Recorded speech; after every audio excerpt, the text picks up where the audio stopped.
Shane ने महान शून्य दुनिया में प्रवेश करने के लिए दिव्य यात्रा विशाल शून्य उपकरण का उपयोग किया और पाया कि यह स्थान वास्तव में वास्तविक दुनिया से कोई अंतर नहीं रखता है। जब उन्होंने दिव्य यात्रा विशाल शून्य उपकरण में प्रवेश किया तो उन्हें ऐसा लगा जैसे कि वे टेलीपोर्टेशन के माध्यम से इस जादुई जगह पर पहुंच गए हैं और उनके बारे में सब कुछ अपरिवर्तित रहा, जिससे लिन शेन को यह विश्वास करना मुश्किल हो गया कि ये दुनिया वास्तव में मौजूद नहीं थी। ये निश्चित रूप से कोई आभासी दुनिया नहीं है। लिन शेन ने एक पल के लिए खुद को जांचा और पाया कि उसका सारा सामान बिना किसी चीज़ को छोड़े साथ लाया गया था।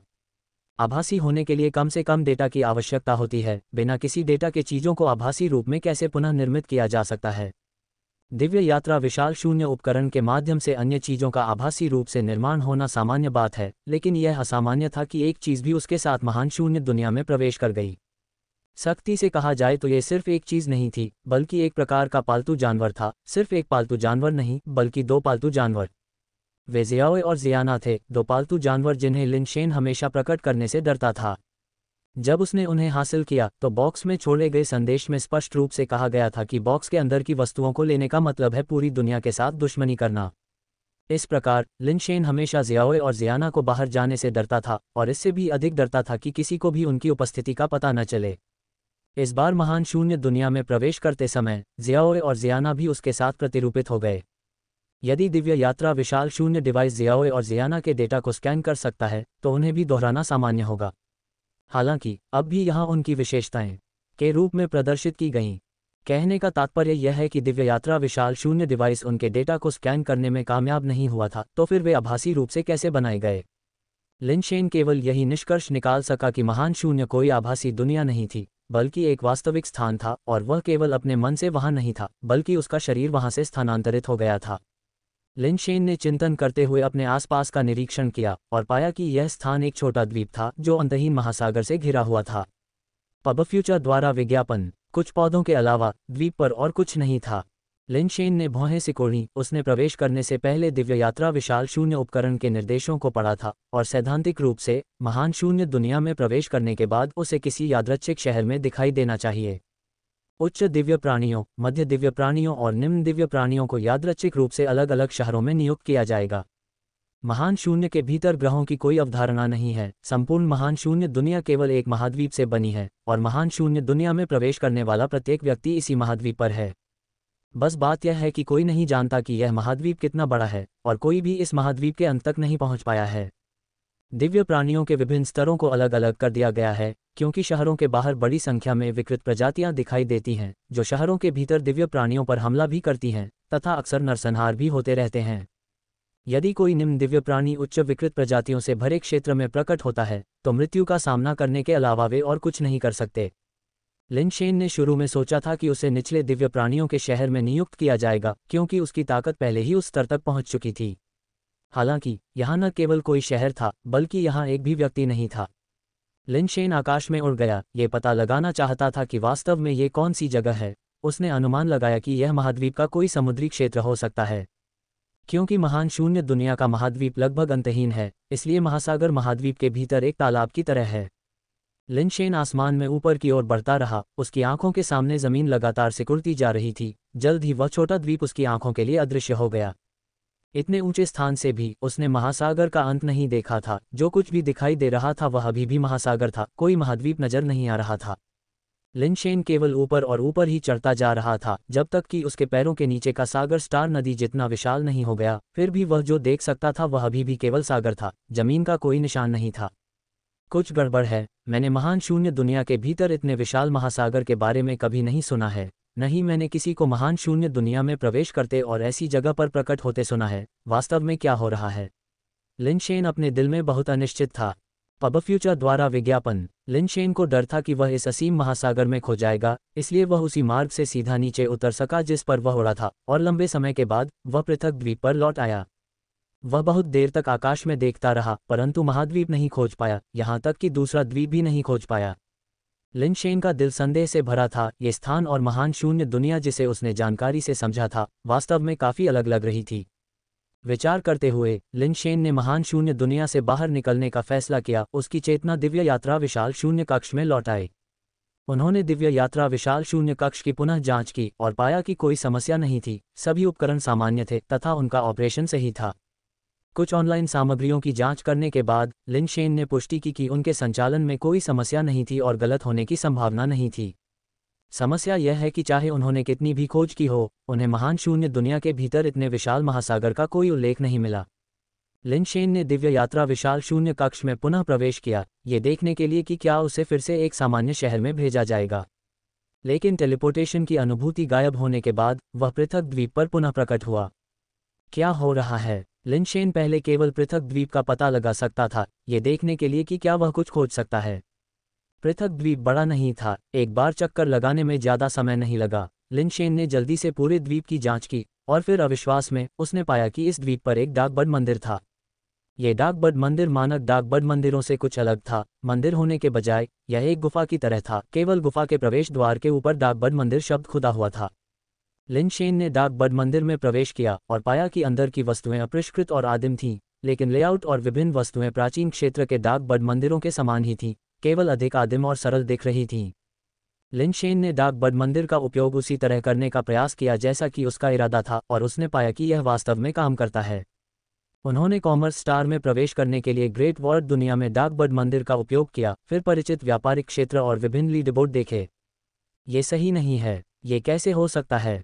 लिन शेन ने ट्रेडिंग क्षेत्र, मर्चेंडाइज क्षेत्र और विभिन्न लीडरबोर्ड की बारीकी से जांच की। उसकी आंखें धीरे धीरे चौड़ी हो गईं और अधिक से अधिक अविश्वसनीय महसूस कर रहा था। कॉमर्स स्टार के लीडरबोर्ड में जियाओ यू और जीवेस का नाम अभी भी था, जो सामान्य था। इन लीडरबोर्ड के अलावा लिन शेन ने एक और अलग सेलेस्टियल कोर्ट लीडरबोर्ड क्षेत्र भी देखा, जिसमें विभिन्न रैंकिंग शामिल थीं और सभी नाम और आइटम लिन शेन के लिए अपरिचित थे। संभवतः वे 6 महान सितारा क्षेत्रों के विभिन्न लीडरबोर्ड से थे। प्राचीन क्षेत्र और महान शून्य दुनिया के लीडरबोर्ड वास्तव में सभी कॉमर्स स्टार में दिखाई देते हैं। वास्तव में क्या हो रहा है? लिन शेन ने कॉमर्स स्टार की आत्मा से पूछने की कोशिश की, लेकिन यहाँ आत्मा ने उनके सवालों का जवाब नहीं दिया, केवल यंत्रवत आदेशों को निष्पादित किया। अजीब बात, कॉमर्स स्टार में परिचालन के माध्यम से लिन शेन प्राचीन क्षेत्र के लोगों के साथ साथ दिव्य न्यायालय के लोगों के साथ व्यापार करने में सक्षम था और सभी वस्तुएं विश्वसनीय रूप से उसके हाथों में पहुंच जाती थीं। कुछ छोटी वस्तुओं का व्यापार करने के बाद लिन शेन ने निष्कर्ष निकाला कि जब वह महान शून्य दुनिया से बाहर निकला तो उसने जो छोटी वस्तुएं खरीदी थीं वे वास्तविकता में भी प्रकट हुईं। महान शून्य दुनिया वास्तव में कोई आभासी दुनिया नहीं है, यह एक ऐसी जगह है जो वास्तव में मौजूद है। लिन शेन को और अधिक यकीन हो गया कि महान शून्य दुनिया वास्तविक थी। इससे उन्हें बहुत खुशी हुई, क्योंकि किसी अज्ञात कारण से कुफू स्टार पर अभी भी मैकेनिकल घड़ियों का उपयोग नहीं किया जा सका था, जिससे भागने का अवसर पाने की उनकी योजना विफल हो गई। अब महान शून्य दुनिया में विसंगतियों और वहां वाणिज्य स्टार के अस्तित्व की खोज करने के बाद लिन शेन ने सोचा कि क्या वह वाणिज्य स्टार के व्यापार क्षेत्र में खुद को एक वस्तु के रूप में बेचने की अपनी पिछली रणनीति को दोहरा सकता है, ताकि वह वापस आ सके। ऐसा कहते ही लिन शेन ने एक बार फिर दिव्य यात्रा विशाल शून्य कक्ष में प्रवेश किया। दिव्य यात्रा विशाल शून्य कक्ष पूरी तरह से बंद था। दिव्य प्राणी इसमें प्रवेश करते थे, ये सोचकर कि उनके असली शरीर कक्ष के अंदर सो रहे हैं, जबकि उनकी चेतना महान शून्य दुनिया में स्थानांतरित हो गई थी। लिन शेन को अब विश्वास हो गया था कि दिव्य यात्रा की कोई आवश्यकता नहीं है। ये सच्चा शरीर ही था जो उस स्थान पर जाता था। एक बार फिर महान शून्य दुनिया के भीतर पृथक द्वीप में प्रवेश करते हुए लिन शेन, जिसने शुरू में सीधे डाकबर्ड मंदिर की ओर जाने की योजना बनाई थी, ने अचानक द्वीप पर कुछ नया खोज लिया। एक प्राणी जिसके बारे में उसे नहीं पता था कि वह कहाँ से आया था, समुद्र तट पर पड़ा था। ऐसा लग रहा था कि वह अपनी अंतिम सांसें गिन रहा हो। एक नज़र में लिन शेन ने देखा कि प्राणी अजीब आकार का था और वह ये नहीं बता सका कि यह क्या था। करीब से निरीक्षण करने पर उसे बहुत आश्चर्य हुआ। यह एक जलपरी जैसा प्राणी था, जिसका धड़ मानव जैसा, पूंछ सर्प जैसी तथा चेहरा मानव जैसा था। अगर यह सब होता तो इसमें कोई आश्चर्य की बात नहीं होती। चौंकाने वाली बात थी उस जीव के बाल, जो जहरीले सांपों से बने थे, किंवदंतियों में वर्णित मेडुसा से काफी मिलते जुलते थे। यह क्या है? मत्स्यांगना और मेडुसा का संकर। लिन शेन ने समुद्र तट पर पड़े अजीब प्राणी को देखा। उसकी अभिव्यक्ति कुछ विचित्र थी। उसे जमीन पर निश्चल पड़ा देखकर लिन शेन ने शियाओयू को बाहर आने और यह जांचने के लिए बुलाया कि वास्तव में उस चीज के साथ क्या हो रहा था। वह स्वयं उसके ऊपर जाने का साहस नहीं कर सका। वह मेडुसा की तरह दिख रही थी और यदि वह उसके पास जाता और वह अपनी आंखें खोलकर उसे भयभीत कर देती तो वह अपनी मृत्यु की तलाश कर रही होती। लिन शेन की बात सुनने के बाद शियाओयू ने दांत पीसते हुए उसे देखा और कहा, तुम्हारी ताकत क्या है और मेरी क्या है? तुम खुद नहीं जाओगे और तुम मुझे ही सब कुछ करने को कहते हो। क्या तुम अब भी इंसान हो? तुमने कहा था कि तुम मेरे प्यारे बेटे हो। जब पिता को कोई काम निपटाना होता है तो बेशक बेटे को आगे आना चाहिए, लिन शेन ने मुस्कुराते हुए कहा। शियाओयू क्रोध से कांप उठा और उदास होकर बोलना बंद कर दिया तथा समुद्र तट पर पड़ी उस अजीब चीज को देखने लगा। उन्होंने तुरंत आगे बढ़कर असुर ब्लेड और असुर फोक को नहीं बुलाया, बल्कि पहले असुर फोक से शून्य में एक अस्थायी प्रहार किया। शियाओयू के हाथ में मौजूद असुर कांटा उसे बाएं, दाएं, आगे और पीछे की ओर घूंसा मारता हुआ तुरंत ही उस चीज ने शोर मचाया। शियाओयू को तुरंत एहसास हुआ कि वह चीज शायद जिंदा नहीं थी। अगर वह जिंदा होती तो इस तरह से इधर उधर धकेले जाने पर अगर उसकी जान बची होती तो शायद वह अपनी जान बचाने के लिए उठ खड़ी होती। आश्वस्त होकर कि कोई खतरा नहीं है, शियाओयू उसके पास गया। लिन शेन को भी एहसास हुआ कि खतरा टल गया है, इसलिए वह जियोयू का पीछा करते हुए आगे बढ़ गया। दोनों उस विचित्र शव का अध्ययन करने के लिए नीचे बैठ गए और जैसे ही वे बैठे उस प्राणी ने अपनी आंखें कसकर बंद कर लीं और अचानक अपनी आंखें खोल दीं। दोनों इतने चौंक गए कि वे उछल पड़े और हवा में उड़ गए तथा विभिन्न कौशल और तकनीकों का प्रदर्शन करने लगे। प्राणी के शरीर पर सभी प्रकार के हमले हुए जिससे समुद्र तट लगभग नष्ट हो गया, फिर भी प्राणी ने कोई प्रतिक्रिया नहीं दिखाई और अपनी आंखें खोलकर वहीं पड़ा रहा। लिन शेन और शियाओयू की उन्मत्त बमबारी से उसके शरीर को कोई नुकसान नहीं पहुंचा। इस चीज का शरीर इतना मजबूत है लेकिन ये हिलता क्यों नहीं? जैसे ही उसने स्थिर प्राणी को देखा, लिन शेन संदेह और अनिश्चितता से भर गया। यह महान शून्य दुनिया थी और लिन शेन ने नहीं सोचा था कि यह प्राणी एक दिव्य प्राणी था। यह महान शून्य दुनिया का मूल निवासी एक विकृत प्रजाति हो सकता है। ये देखकर कि वह निश्चल बनी हुई है, लिन शेन ने एक पल के लिए सोचा और मृत्यु पाउडर को बाहर निकाला, जिसका उपयोग वह इस विकृत प्रजाति को मारने के लिए करना चाहता था ताकि आगे की दुर्घटनाओं से बचा जा सके। डेथ पाउडर ने निर्णायक रूप से बढ़त हासिल कर ली, जियोयू की तरह ज्यादा चिंता किए बिना। डेथ पाउडर अब एक अमर स्तर का प्राणी था, उसके पास जुड़वां कानून थे और उसके पास निर्वाण की अत्यधिक विनाशकारी शक्ति थी। सिद्धांत रूप में इसके हमले से किसी भी निम्न विकृत प्रजाति के शरीर को आसानी से नष्ट कर देना चाहिए, लेकिन लिन शेन ने देखा कि डेथ पाउडर की पूंछ बैंगनी प्रकाश से चमकती हुई प्राणी के शरीर में घुस गई और केवल एक लाल निशान छोड़ गई जो अंदर तक प्रवेश करने में असमर्थ थी। इस शरीर की ताकत बहुत अविश्वसनीय है। क्या ये हो सकता है कि यह निचली विकृत प्रजाति न होकर मध्यम या ऊपरी विकृत प्रजाति हो? लिन शेन ने मन ही मन अनुमान लगाया। उन्होंने डेथ पाउडर और शियाओयू के साथ मिलकर लंबे समय तक अध्ययन किया और अंत में केवल स्क्रैप तलवार से ही प्राणी की गर्दन पर बार बार वार कर सके। स्क्रैप तलवार वास्तव में एक अच्छी चीज थी, इसकी कठोरता और मजबूती दोनों ही असाधारण रूप से मजबूत थीं और यह आसानी से खराब भी नहीं होती थी। इतनी सारी छोटी बड़ी लड़ाइयों के बाद भी इस पर चावल के आकार का एक निशान भी नहीं बचा। जो टुकड़े टुकड़े जैसे दिखते थे वे लंबे समय तक पहनने के कारण गिरे नहीं थे तथा इतने मजबूत शरीर के सामने उनमें घिसावट के कोई निशान भी नहीं दिखे। लिन शेन उस प्राणी की गर्दन पर लगातार वार करता रहा और हर बार केवल थोड़ा सा मलबा ही काट पाया। अजीब बात यह थी कि उस प्राणी की आंखें खुली हुई थीं और ऐसा लग रहा था जैसे उसके शरीर के अंदर रक्त जैसा कोई तरल पदार्थ बह रहा हो। वह स्पष्ट रूप से जीवित थी लेकिन पूरी तरह से निश्चल थी। उसकी निगाहें सुस्त थीं, बस शून्य में घूर रही थीं, किसी भी प्रकार की जीवंतता से रहित, एक फूली हुई गुड़िया के समान। लिन शेन ने लंबे समय तक आरी चलाई और आखिरकार उसकी गर्दन में एक छोटा सा छेद खोला, तरल पदार्थ बाहर निकलने लगा। लिन शेन ने सोचा कि इस गति से यह अज्ञात था कि उसके सिर को काटने में कितना समय लगेगा। उसका खून सूखा देना बेहतर होगा, अगर उसका खून बह गया तो शायद वह मर जाएगी। पानी की थैली निकालकर लिन शेन ने अपने शरीर से बह रहे तरल पदार्थ को इकट्ठा किया और स्क्रैप तलवार से लगातार वार किया, जिससे घाव भरने से रोका जा सका और घाव को फैलाया जा सका, जिससे तरल पदार्थ तेजी से बाहर निकल सका। अत्यधिक प्रयास और अनिश्चित समय के बाद घाव से कोई तरल पदार्थ नहीं निकला, लेकिन ये केवल एक उथली परत थी। वह उसकी गर्दन को काटने से बहुत दूर था। एक निम्नतम परम प्राणी को मार डाला उग्र दुष्ट देवी। एक परम पथभ्रष्ट स्रोत की खोज की। लिन शेन अचानक रुक गया, हैरानी से भरा हुआ। क्या यह नहीं कहा जाता है कि परम प्राणी ऊपरी से एक उन्नत स्तर के होते हैं? निम्नतम परम प्राणी कैसे हो सकते हैं?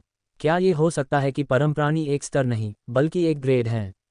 विकृत प्रजातियों में सामान्य, उत्परिवर्तन और दिव्य जानवर के ग्रेड होते हैं। शायद परम प्राणी दिव्य जानवरों से एक और ग्रेड ऊपर हैं। यह महान शून्य दुनिया है। मुझे आश्चर्य है कि क्या ये बाहरी दुनिया के समान है।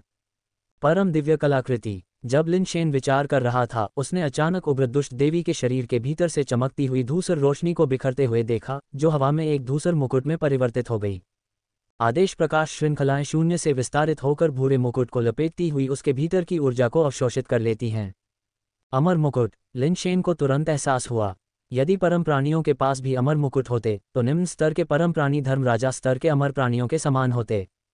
जैसा कि लिन शेन विचार कर रहा था, मृत्यु पाउडर पहले की तरह उसके शरीर से बाहर निकला, एक विशालकाय में बदल गया और उस धुंधले अमर मुकुट को काट लिया। उसके गिये दांत लगातार पीस रहे थे, अमर मुकुट को चकनाचूर करने और खाने का प्रयास कर रहे थे।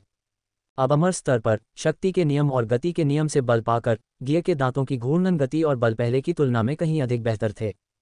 चमकती लाल रोशनी के बीच ग्रे धूल जैसे क्रिस्टल के कण लगातार पीसकर डेथ पाउडर के पेट में समा रहे थे। जब अमर मुकुट लगभग शून्य में खींच लिया गया था, तभी डेथ पाउडर ने अनिच्छा से अपना काटना छोड़ दिया और देखा कि अमर मुकुट शून्य में खींचा जा रहा है। लिन शेन की यांत्रिक कलाई घड़ी कांपने लगी, उसका डिस्प्ले संदेशों से झिलमिलाने लगा। उनकी शक्ति विशेषता, जो हाल ही में धीरे धीरे बढ़ रही थी, शक्ति जोड़ 1 के अलर्ट के साथ पॉपअप होने लगी, जो तेजी से बढ़ रही थी। स्पष्ट रूप से डेथ पाउडर का वजन बढ़ गया था और असीम शक्ति अनुबंध के कारण इसने लिन शेन की शक्ति विशेषता को फिर से बढ़ा दिया था। पलक झपकते ही शक्ति गुण ने 14,000 का मील का पत्थर पार कर लिया और अंततः इसकी वृद्धि धीमी पड़ने लगी। डेथ पाउडर वापस उड़ गया और लिन शेन ने जल्दी से इसकी विशेषताओं की जांच की, पाया कि इसकी शक्ति विशेषता वास्तव में अपरिवर्तित थी, लेकिन इसके नियमों में एक ठोसकरण कानून जोड़ा गया था। ये लड़का वास्तव में कोई भी कानून सीख सकता है। लिन शेन को डेथ पाउडर से कुछ ईर्ष्या महसूस हुई, वह लापरवाही से कानून खा रहा था और आसानी से उसमें महारत हासिल कर रहा था। ये सब बहुत सरल था, जबकि उसकी खुद की प्रगति बहुत कठिन थी। लिन शेन कुछ हद तक चिंतित था, जितना अधिक लॉ डेथ पाउडर खाया जाता था उतना ही अधिक मिलता था, लेकिन आखिरकार ये कानून अधूरे थे, सच्चे अमर कानून नहीं। डेथ पाउडर को अमर राजा नहीं माना जाता था, एक सच्चे अमर राजा की तुलना में ये संभवतः नुकसान में होगा। अमर मुकुट के चले जाने के बाद राक्षस का शरीर स्पष्ट रूप से कम कठोर हो गया था, और जब लिन शेन ने उसके सिर को फिर से काटा तो यह उतना श्रमसाध्य नहीं था। कुछ ही समय में उसने उग्र दुष्ट देवी का सिर चीर दिया और एक भूरे रंग का पथभ्रष्ट स्रोत पकड़ लिया। जैसे ही एबरेंट स्रोत ने उग्र दुष्ट देवी के शरीर को छोड़ा, ये हिंसक रूप से कंपन करने लगा, स्वचालित रूप से लिन शेन की हथेली से हवा में उठने लगा, जहां ये फूल गया, मुड़ गया और रूपांतरित हो गया, अंततः एक ग्रे ढाल का निर्माण किया। अमर शील्ड, निम्न स्तरीय परम पथभ्रष्ट दैवीय कलाकृति। श्रृंखला, ठोसीकरण श्रृंखला। उपयोग आवश्यकता, ठोसीकरण अमर कानून। विचलन दर 100%। कठोरता 20,000। कठोरता 20,000। पथभ्रष्ट विशेषता, अमर संरक्षक। इन विशेषताओं को देखकर लिन शेन की आंखें चौड़ी हो गईं। 20,000 विशेषताओं की संख्या किसी भी दिव्य कलाकृति से कहीं अधिक शक्तिशाली थी जो उसने पहले प्राप्त की थी। यह अनुमान लगाया गया है कि निम्न स्तरीय एबरेंट दैवीय कलाकृति की विशेषताएं संभवतः 20,000 तक पहुंच सकती हैं। अमर शील्ड का उपयोग करने की आवश्यकताएं सरल थीं, केवल ठोसीकरण अमर कानूनों की आवश्यकता थी, बिना किसी विशेषता पूर्वापेक्षा के। लेकिन ये सरल अनुरोध किसी भी विशेषता आवश्यकता से अधिक कठिन साबित हुआ। सच्चे अमर कानून केवल धर्म राजा के स्तर के प्राणियों के पास ही हो सकते हैं, और प्रत्येक श्रृंखला के लिए केवल एक धर्म राजा ही अमर कानून प्राप्त कर सकता है। इस अमर ढाल को ठोसीकरण श्रृंखला के अमर राजा की विशिष्ट दिव्य कलाकृति कहा जा सकता है, अन्य लोग इसका उपयोग नहीं कर पाएंगे। मुझे आश्चर्य है कि क्या मेरा लॉ मैट्रिक्स इस चीज़ को संभाल सकता है। लिन शेन ने अमर शील्ड के एबरेंट गुण को सक्रिय करने के लिए लॉ मैट्रिक्स का उपयोग करने का प्रयास किया। लिन शेन की खुशी के लिए अमर शील्ड ने एक गहरे भूरे रंग का प्रकाश उत्सर्जित किया, जिसने उसके शरीर को भूरे रंग की चमक की एक परत से ढक दिया। लॉ मैट्रिक्स आश्चर्यजनक रूप से उपयोगी है। लिन शेन को इसकी प्रभावशीलता पर कुछ आश्चर्य हुआ। कानून मैट्रिक्स, जो स्पष्ट रूप से ज़ेड सीरीज अमर भूमि से निकाला गया था, वह अमर कानूनों के अनन्य एबरेंट दिव्य आर्टिफैक्ट को कैसे सक्रिय कर सकता था। ये चमत्कार से कम नहीं था। लिन शेन ने मन ही मन सोचा, चूंकि यह अमर राजा की अनन्य दिव्य कलाकृतियों को सक्रिय कर सकता है, इसलिए अब्रांड दिव्य कलाकृतियों की श्रृंखला की आवश्यकता मुझ पर लागू नहीं होती। जब तक मैं विशेषता आवश्यकताओं को पूरा करता हूं, मैं अब्रांड दिव्य कलाकृतियों की किसी भी श्रृंखला का उपयोग कर सकता हूं। यह एक अप्रत्याशित आशीर्वाद है। डेथ पाउडर को स्पष्ट रूप से तृप्ति नहीं मिली थी। अपने विशाल रूप में इसने उग्र दुष्ट देवी की लाश को निगल लिया और फिर उसे पचाने और आराम करने के लिए अपने पालतू कैप्सूल रूप में वापस आ गया। लिन शेन ने तुरंत महान शून्य दुनिया छोड़ दी। वह जानना चाहता था कि क्या महान शून्य दुनिया छोड़ने के बाद ऐसे परिवर्तन गायब हो जाएंगे। प्यार को लेकर कंफ्यूज हैं।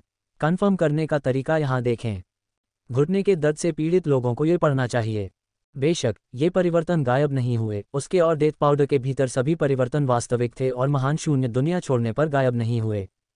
स्वर्गीय न्यायालय वास्तव में आश्चर्यों का स्थान है। यहाँ बहुत सारी अविश्वसनीय चीजें हैं। लिन शेन को अचानक समझ में आ गया कि दिव्य न्यायालय के असंख्य संसाधन कहाँ से आए थे।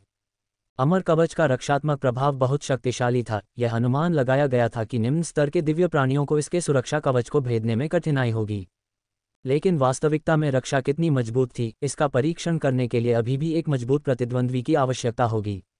महान शून्य दुनिया का अध्ययन करने के अलावा लिन शेन ये भी पता लगाने की कोशिश कर रहा था कि उसकी आंतरिक घड़ी में टेलीपोर्टर ने अपनी संचरण क्षमता क्यों खो दी थी। दिव्य न्यायालय के नेटवर्क पर लंबे अध्ययन के बाद लिन शेन को कमोबेश समझ आ गया कि समस्या कहाँ है। प्राचीन काल के मनुष्यों के लिए एक ग्रह एक अत्यंत दुर्जेय उपस्थिति थी। उनकी अपनी शक्ति किसी ग्रह को हिलाने के लिए पर्याप्त नहीं थी। लेकिन स्वर्गीय न्यायालय के दिव्य प्राणियों के लिए कई ग्रह काफी नाजुक थे। घर के घरों से अलग नहीं, एक युद्ध आसानी से उन्हें नष्ट कर सकता था। इसलिए वस्तुतः सभी बसे हुए ग्रहों को मजबूत प्रतिबंधों से ढक दिया गया था और ग्रहों पर सभी प्रकार की शक्तियों को काफी हद तक दबा दिया गया था। स्थानिक संचरण उपकरण का उपयोग करना तो दूर की बात है, यहाँ तक कि अंतरिक्ष श्रृंखला के शक्तिशाली प्राणियों को भी किसी ग्रह पर स्थानिक संचरण करना कठिन लगेगा। यदि आप चाहते हैं कि स्थानिक ट्रांसमिशन डिवाइस काम करे तो आपको कुफू स्टार छोड़ना होगा। क्या डैंग परिवार मुझे कुफू स्टार छोड़ने देगा? लिन शेन को लगा कि हालांकि डैंग परिवार का दूसरा बुजुर्ग अच्छा लग रहा था, वास्तव में वह प्रभावी रूप से यहाँ कैद था। वह जो चाहे कर सकता था, लेकिन एक बार जब वह इस गोदाम से बाहर निकलता तो अज्ञात स्तर के दो दिव्य प्राणी लगातार उसके साथ चिपके रहते, यहाँ तक कि जब वह शौचालय जाता तब भी वे उसे नहीं छोड़ते, बिल्कुल अविचलित। ऐसी परिस्थितियों में लिन शेन को विश्वास नहीं था कि डैंग परिवार के दूसरे बुजुर्ग उसे जाने देंगे। डैंग परिवार के दूसरे बुजुर्ग वास्तव में क्या करने की योजना बना रहे हैं? लिन शेन अनुमान नहीं लगा सके कि दूसरे बुजुर्ग का वास्तव में क्या इरादा था। उन्होंने उसे यहाँ आराम से कैद रखा, उसे अच्छा खाना पीना दिया, फिर भी उसे बाहर जाने की इजाज़त नहीं दी। हर बार जब लिन शेन जाने का जिक्र करते तो उनका पीछा करने वाले दिव्य प्राणी यह कहकर अपना बहाना बना लेते कि डैंग परिवार के दूसरे बुजुर्ग मौजूद नहीं हैं और लिन शेन से व्यक्तिगत रूप से उनसे बात करने के लिए उनके लौटने का इंतजार करने को कहते। हालांकि अपने आगमन के पहले दिन के अलावा उसने डैंग परिवार के दूसरे बुजुर्ग को फिर कभी नहीं देखा था। चूंकि वह नहीं जा सकता था, लिन शेन ने खुद को दिव्य न्यायालय के सभी प्रकार के ज्ञान को समझने के लिए समर्पित कर दिया, यह महसूस करते हुए कि जितना अधिक वह दिव्य न्यायालय के बारे में जानता है, भविष्य में यह उसके लिए उतनी ही अधिक मदद करेगा। लिन शेन को अचानक अपने विकास सिद्धांत में एक समस्या का पता चला। हालांकि इसे उसने खुद ही संशोधित किया था और यह उसकी परिस्थिति के हिसाब से बिल्कुल सही था। विकास सिद्धांत की प्रभावशीलता केवल निर्वाण स्तर तक ही पहुंच सकती है। मूलतः लिन शेन ने सोचा था कि विकास सिद्धांत के साथ निर्वाण स्तर तक पहुंचना पर्याप्त होना चाहिए, ये देखते हुए कि अमर स्तर तक आगे बढ़ना अमर कानूनों की समझ पर निर्भर करता है, जो अब विकास कौशल से निकटता से संबंधित नहीं था। लेकिन वास्तव में ऐसा नहीं था। दिव्य सत्ता तकनीक का अध्ययन करने के बाद लिन शेन को एहसास हुआ कि अमर स्तर के लिए अभी भी साधना की आवश्यकता है। प्राचीन क्षेत्र के अमर लोगों को साधना करने की आवश्यकता नहीं थी, क्योंकि उनके पास कोई अन्य साधना तकनीक नहीं थी और उनका मानना था कि अमर स्तर ही सर्वोच्च स्तर है। हालांकि दिव्य प्राणियों के लिए अमर स्तर केवल एक शुरुआत थी। निम्न दिव्य प्राणी दिव्य कौशल विकसित करके अपना पद ऊंचा उठा सकते हैं।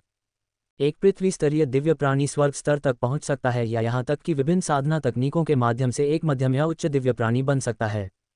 वास्तव में यह मानव कानून अमरों के पृथ्वी कानून और स्वर्ग कानून की ओर बढ़ने के समान था। ये सिर्फ इतना है कि प्राचीन क्षेत्र के लोगों ने ज्यादातर अपनी समझ पर भरोसा किया था, आगे बढ़ने के लिए खुद को बलपूर्वक प्रबुद्ध किया था। इसके विपरीत दिव्य प्राणियों को स्वर्गीय कानून क्षेत्र तक पहुंचने के लिए केवल संबंधित दिव्य कौशल को विकसित करने की आवश्यकता थी। इस बिंदु पर लिन शेन को लगा कि प्राचीन क्षेत्र के अमर लोग वास्तव में कुछ दिव्य प्राणियों से अधिक शक्तिशाली थे। दुख की बात है कि प्राचीन क्षेत्र में शिखर केवल अमर स्तर पर था, जिसने उनकी क्षमता को सीमित कर दिया, लेकिन इसका मतलब यह नहीं था कि वहां के लोग दिव्य प्राणियों से कमतर थे। वे जैसा व्यक्ति जो तियांशु की क्षमताओं वाला एक द्वैत धर्म राजा था, संभवतः दिव्य प्राणियों में बहुत दुर्लभ था। इसके अलावा दिव्य प्राणी भूतकाल के नियम, वास्तविकता के नियम और भविष्य के नियम के बीच अंतर नहीं करते थे, क्योंकि उन्हें इन्हें अपने आप समझने की जरूरत नहीं थी। दिव्य कौशल की खेती से प्राप्त नियम लगभग पूरी तरह से भूतकाल के नियम थे, आत्म प्रबुद्ध वास्तविकता नियम या भविष्य के नियम के कुछ मामले थे। इस एहसास ने लिन शेन को और अधिक आश्वस्त कर दिया कि प्राचीन क्षेत्र के लोग योग्यता या बुद्धिमत्ता में कमतर नहीं थे, उन्होंने बस निचले स्तर से शुरुआत की थी। लिन शेन को जो जानकारी प्राप्त हो सकती थी, उसके अनुसार विशिष्ट दिव्य कौशल केवल निम्न दिव्य प्राणियों को ही स्वर्ग स्तर तक साधना करने की अनुमति दे सकते थे। इससे आगे बढ़ने के लिए मध्य दिव्य प्राणी बनना आवश्यक था। केवल कुछ दिव्य कौशलों में ही दिव्य प्राणियों को मध्य दिव्य प्राणी तक आगे बढ़े बिना स्वर्ग रैंक के आधार से आगे बढ़ने की क्षमता थी, लेकिन ऐसी घटनाएं केवल संभव थीं, हर किसी के लिए गारंटीकृत नहीं थीं। इनमें से सबसे प्रसिद्ध 9 महान दिव्य कौशल थे, जिनमें से लिन शेन के पास पहले से ही सूर्य शूटिंग महान विधि और सूर्य पीछा महान विधि थी।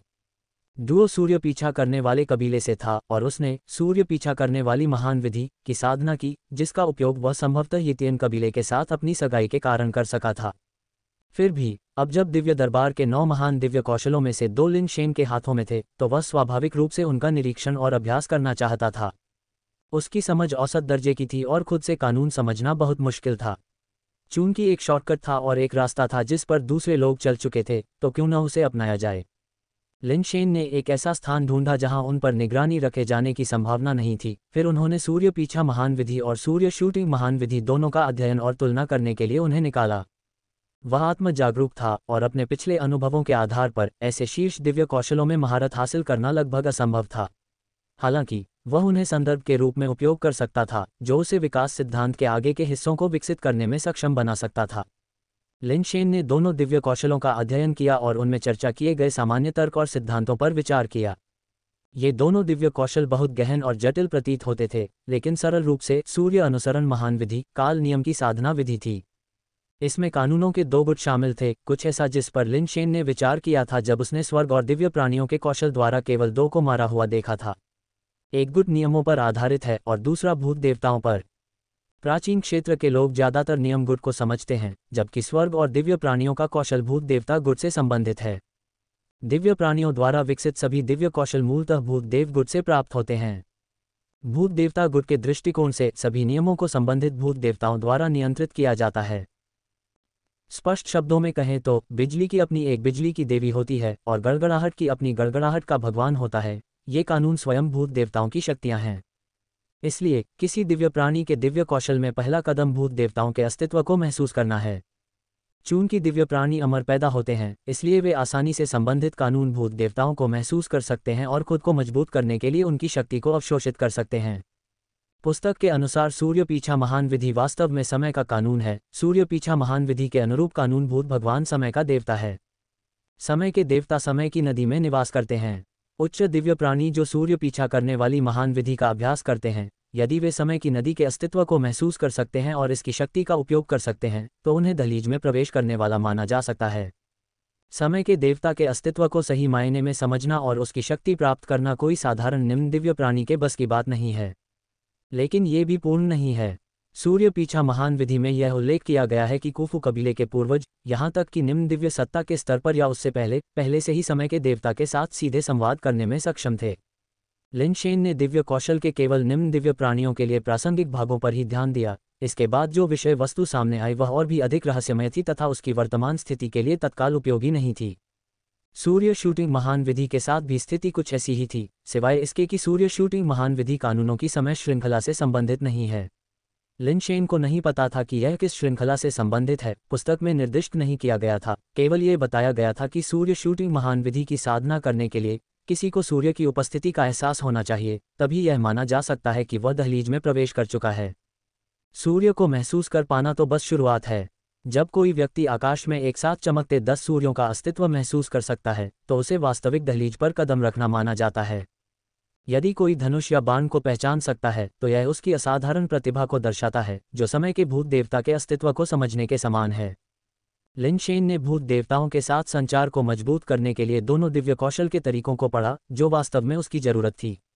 वह सामान्य नियमों को समझ नहीं सकता था, लेकिन भूत देवताओं के साथ संवाद करने की ये तकनीकें कुछ हद तक दिलचस्प लग रही थीं।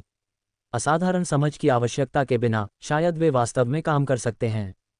लिन शेन ने दोनों पुस्तकों की विषय वस्तु को याद कर लिया था। भले ही वह स्वयं उनका अभ्यास न कर सके, फिर भी वह बाद में उन्हें वे और अन्य लोगों को अभ्यास के लिए प्रदान कर सकता था। बेशक उससे पहले लिन शेन अभी भी खुद के लिए प्रयास करना चाहता था। दोनों कौशलों के लिए साधना पद्धति का पहला चरण काफी हद तक समान था, ध्यान की अवस्था में प्रवेश करना और फिर भूत देवताओं के रूपों की कल्पना करना। हालांकि सूर्य पीछा महान विधि के लिए समय के देवता या समय की नदी के दृश्यांकन की आवश्यकता होती है, जबकि सूर्य शूटिंग महान विधि के लिए सूर्य या धनुष और बाण के दृश्यांकन की आवश्यकता होती है। लिन शेन ने सोचा, उसने समय के देवता को नहीं देखा था या यह नहीं जानता था कि समय की नदी कैसी दिखती है, जिससे दृश्यावलोकन कठिन हो गया था। सूर्य, धनुष और बाण उससे परिचित हैं, इसलिए इन्हें कल्पना करना अपेक्षाकृत आसान होना चाहिए। लिन शेन ने विजुअलाइजेशन धनुष चुना। उसने इसे इसलिए चुना क्योंकि उसके पास वास्तव में एक सन शूटिंग धनुष था। उसे संदेह था कि यह वस्तु वास्तव में यितियन कबीले से संबंधित थी और यह उनकी एक कलाकृति भी हो सकती है।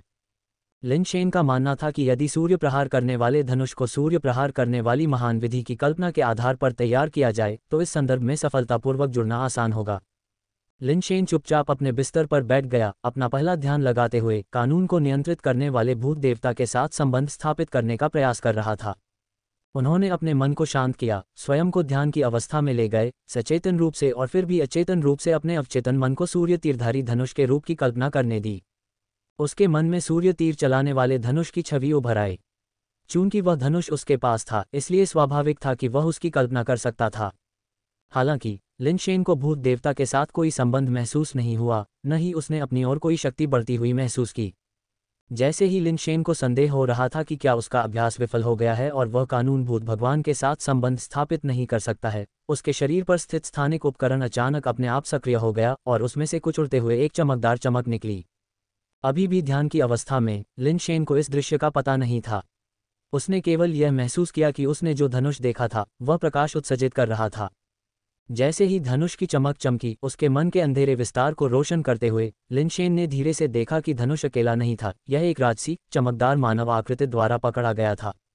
हालांकि लिन शेन उस आकृति की शक्ल सूरत को नहीं पहचान सका, लेकिन वह बता सकता था कि वह एक बहुत ही मजबूत आदमी होगा। एक हाथ से धनुष को पकड़े हुए तथा दूसरे हाथ से धनुष की डोरी को टिकाए हुए आकृति ने लिन शेन की कल्पना के अनुसार तीरंदाजी की मुद्रा अपनाई तथा धीरे धीरे धनुष की डोरी को खींचा। धनुष की डोरी और धनुष के बीच एक प्रकाश बाण दिखाई दिया। धनुष की डोरी जितनी खींची जाती, प्रकाश बाण उतना ही चमकता। जब चमकदार आकृति ने धनुष को पूर्ण चंद्रमा के आकार में खींचा तो प्रकाश बाण की चमक इतनी तीव्र हो गई कि उसे सीधे देखना मुश्किल हो गया। लिन शेन को लगा कि छाया के हाथों में धनुष और बाण सीधे उस पर निशाना साध रहे हैं। उस दिव्य और भयानक आभा के तहत उसे लगा कि अगर ये तीर उसे लग गया तो वह तुरंत टुकड़े टुकड़े हो जाएगा। गुंजन, ये लिन शेन के लिए सिर्फ एक विचार था, फिर भी आकृति के हाथों में मौजूद तीर वास्तव में उसकी ओर चला गया। प्रकाश तुरंत चमक उठा, जिससे लिन शेन को प्रतिक्रिया करने का कोई समय नहीं मिला। प्रकाश तीर पहले ही उस पर, या बल्कि उसकी चेतना पर प्रहार कर चुका था। तुरंत लिन शेन ने महसूस किया कि उसका दिमाग खाली हो गया है, मानो उसे सचमुच कोई आघात पहुंचा हो और उसका मस्तिष्क इस तरह से टूट गया हो जैसे कि वह मर रहा हो।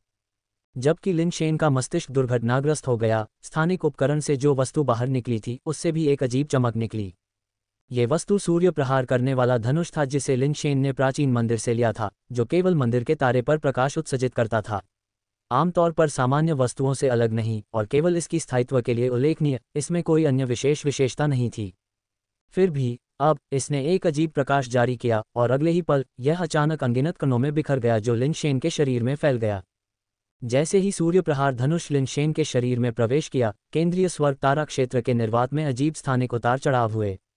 इन स्थानिक उतार चढ़ावों ने तुरंत डैंग परिवार के पर्यवेक्षकों का ध्यान आकर्षित किया, जिन्होंने इसे केंद्रीय स्वर्ग तारा क्षेत्र में उत्परिवर्ती प्राणियों के आक्रमण के रूप में समझा और तुरंत अपने वरिष्ठों को इसकी सूचना दी। लेकिन इससे पहले कि वे निगरानी स्टेशन तक पहुंच पाते, निर्वात के स्थानिक उतार चढ़ाव में एक विचित्र परिवर्तन हुआ। शून्य में एक सूर्य प्रकट हुआ, जिसका प्रकाश अनगिनत प्रकाश वर्षों को भेदता हुआ आगे बढ़ा, जिससे दूर दूर तक फैले प्रमुख तारा क्षेत्रों को उस घुमावदार अंतरिक्ष में मृगतृष्णा सदृश सूर्य को देखने की अनुमति मिल गई। यितियन कबीले के पास एक और साधक है जिसने सूर्य शूटिंग महान विधि में महारत हासिल की है और इसने दिव्य सूर्य घटना को भी ट्रिगर किया है। शेन परिवार परम के लिए प्रतिस्पर्धा करने के योग्य एक और व्यक्ति का उत्पादन करता हुआ प्रतीत होता है। दक्षिण सितारा जिले के एक युवक ने शून्य में सौर घटना को देखते हुए और आह भरते हुए टिप्पणी की। शेन परिवार ने एक और प्रतिभाशाली व्यक्ति को जन्म दिया है। यितियन कबीला वास्तव में हमेशा फलता फूलता रहा है, अभी ज्यादा समय नहीं हुआ है, और एक और व्यक्ति जो मल्टीपल सन फेनोमेनन को ट्रिगर कर सकता है, वह उभर कर सामने आया है। शेन परिवार वास्तव में एक ऐसी सीमा है जिसे पार करना कठिन है। जब लोग शेन परिवार से एक और प्रतिभाशाली व्यक्ति के उद्भव पर आश्चर्यचकित थे, तो शेन परिवार के सभी सदस्य चकित थे, क्योंकि उनके कबीले में किसी ने भी इस घटना को अंजाम नहीं दिया था। लेकिन जिस क्षेत्र में ये घटना घटी थी, उसे देखते हुए ऐसा प्रतीत होता है कि यह केंद्रीय स्वर्गीय तारा क्षेत्र था, जहां वे रहते थे, लेकिन उनके मुख्य तारे, दाई तारे पर नहीं। शेन परिवार के सदस्य कुछ हद तक उलझन में थे और परिवार के मुखिया ने पहले ही जांच का आदेश दे दिया था, ताकि पता लगाया जा सके कि क्या यह अन्य ग्रहों से आए शेन वंश का कोई सदस्य था, जिसने सूर्य पर निशाना लगाने की महान विधि में महारत हासिल कर ली थी, जिससे सौर घटना शुरू हो गई थी। जब सभी लोग अनुमान लगा रहे थे तो अचानक एक और सूर्य फिनोमेना के बीच प्रकट हुआ। आसमान में 2 सूरज बुरा नहीं है। शेन परिवार ने एक और बढ़िया आकृति बनाई है। ईस्ट स्टार क्षेत्र से हरे कपड़े पहने एक युवक ने आसमान में 2 सूरज को देखते हुए और अपने होठों को तिरस्कारपूर्वक सिकुड़ते हुए टिप्पणी की। आसमान में 2 सूरज होने में क्या खास बात है? शेन यून खुद 8 सूरज नहीं ला पाया है, फिर भी वह आपके दबाव में है और उसे कुत्ते की तरह पीटा जाता है। शेन परिवार की युवा पीढ़ी में केवल शेन नानक सिंह, जिसने 10 सूरज की घटना को अंजाम दिया, वह मुश्किल से ही आपके साथ एक ही सांस में उल्लेख किए जाने के योग्य है, एक और काले कपड़े पहने दिव्य प्राणी ने तिरस्कारपूर्वक कहा। हरे रंग के कपड़े पहने युवक ने हंसते हुए कहा, इस तरह मेरी चापलूसी मत करो, मानो शेन यून तुम्हें हरा सकता है। काले कपड़े पहने युवक भी मुस्कुराया, कुछ कहने वाला था, लेकिन तभी उसने शून्य में एक और परिवर्तन देखा, क्योंकि एक और सूर्य प्रकट हुआ। आह, और भी है, बुरा नहीं है। आकाश में पहले से ही 3 सूर्य हैं, देखते हैं कि और भी हैं या नहीं, काले कपड़े पहने दिव्य प्राणी ने थोड़ा आश्चर्य से कहा। आकाश में 3 सूर्यों की घटना इतनी आसानी से नहीं देखी जा सकती थी। जैसा कि वे अनुमान लगा रहे थे, आकाश में एक और सूर्य घटना प्रकट हुई। 4 सूर्य। कई लोग आश्चर्यचकित रह गए। सेलेस्टियल कोर्ट के प्रमुख परिवारों के उच्च वर्ग ने इस घटना पर ध्यान देना शुरू कर दिया। जब एक के बाद एक सूर्य असामान्य रूप से प्रकट हुए, तब तक 7वें सूर्य की घटना साकार हो चुकी थी। सभी प्रमुख परिवारों को इस मामले को अधिक गंभीरता से लेना पड़ा। ऐसी प्रतिभा भविष्य में सेलेस्टियल कोर्ट के प्रमुख परिवारों के बीच शक्ति संतुलन को प्रभावित कर सकती है। आसमान में पहले से ही 7 सूर्य हैं और उनका कोई अंत नजर नहीं आता। ऐसा लगता है कि शेन परिवार ने वाकई एक असाधारण प्रतिभा पैदा की है, दूसरों ने प्रशंसा में टिप्पणी की। काले और हरे कपड़े पहने दोनों व्यक्तियों ने बोलना बंद कर दिया और शून्य में इस घटना को देखते हुए ये देखने के लिए उत्सुक हो गए कि और कितने सूर्य निकलेंगे। एक के बाद एक फिनोमेना में अधिक से अधिक सूर्य प्रकट हुए। 8 सूर्य, 9 सूर्य, 10 सूर्य। जब आकाश में 10 सूर्यों की छवि दिखाई दी तो सभी प्रमुख जातियों के अधिकारियों ने जटिल भाव प्रदर्शित किए, जिनमें शेन परिवार के अधिकारी भी शामिल थे। शेन परिवार ने एक ऐसी प्रतिभा उत्पन्न की थी जो 10 सूर्यों की घटना को सक्रिय कर सकती थी, फिर भी उन्हें इसके बारे में कुछ भी पता नहीं था। परिवार के एक छोटे से आंगन में शेन किंगक्सू ने आकाश की ओर देखा जहां 10 सूर्य आकाश को साझा कर रहे थे। उसकी आंखें खुशी और आनंद से भर गईं। आप मुझे डैंग परिवार में शादी करने के लिए भेजना चाहते थे, है न? आप ही थे जिन्होंने 10 सूर्यों की घटना को अंजाम देने में सक्षम एक प्रतिभा को दिया। ऐसा नहीं है कि मैं शेन परिवार में योगदान नहीं देना चाहता था, आपने मुझे त्याग दिया। दरअसल 10 सूर्यों की घटना का कारण बनने वाला व्यक्ति शेन किंगक्सू है। इस दौरान शेन किंगक्सू निराशा की सांसें रोक रही थी। शेन परिवार की प्रत्यक्ष वंशज होने के नाते उसे विवाह गठबंधन के लिए क्यों चुना गया और डैंग परिवार में विवाह क्यों किया गया? क्या इसका कारण ये था कि उसके माता पिता की असमय मृत्यु हो गई थी और क्योंकि उसके पास आश्रित रहने के लिए कोई नहीं था? शेन किंगक्सू को पता था कि स्वर्गीय न्यायालय यथार्थवादी था और शेन परिवार भी ऐसा ही था। उसके जैसे शेन परिवार के लोग, जिन्होंने अपने माता पिता को खो दिया था, अगर वे परिवार की व्यवस्था को स्वीकार नहीं करते तो वयस्क होने के बाद वे स्वर्गीय न्यायालय के नियमों के अनुसार केवल एक निम्न स्तरीय ग्रह ले सकते थे और अपने ग्रह से कुछ तुच्छ संसाधन निकाल सकते थे। अपने जीवनकाल में मध्य दिव्य सत्ता के क्षेत्र में आगे बढ़ पाना अविश्वसनीय रूप से भाग्यशाली माना जाता था तथा उच्च दिव्य सत्ता की श्रेणी में प्रवेश करना लगभग असंभव था। वास्तव में ऐसे ग्रह के संसाधनों के साथ मध्य दिव्य सत्ता तक पहुंचने की संभावना अत्यंत कम थी।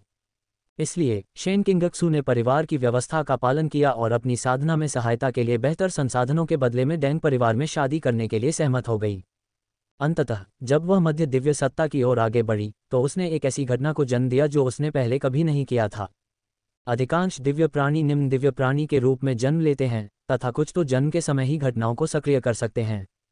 शेन किंगक्सू की प्रतिभा जन्म के समय एक घटना को ट्रिगर करने के लिए पर्याप्त नहीं थी, अन्यथा परिवार ने उसे शादी के लिए नहीं चुना होता। लेकिन जन्मजात प्रतिभा ही सब कुछ निर्धारित नहीं करती। अपने प्रयासों से शेन किंगक्सू ने अंततः एक घटना को ट्रिगर करने में कामयाबी हासिल की जब वह मध्य दिव्य प्राणी के रूप में आगे बढ़ी। यहाँ तक कि शेन किंगक्सू ने भी यह उम्मीद नहीं की थी कि वह 10 सूर्यों की घटना को सक्रिय कर सकती है, जो कि सूर्य शूटिंग महान विधि द्वारा सक्रिय की जा सकने वाली घटनाओं में से पहले से ही काफी उन्नत है।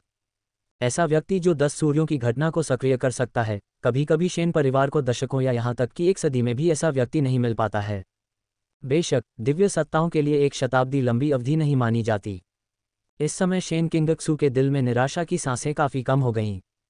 उसका अपने परिवार के खिलाफ बदला लेने का कोई इरादा नहीं था।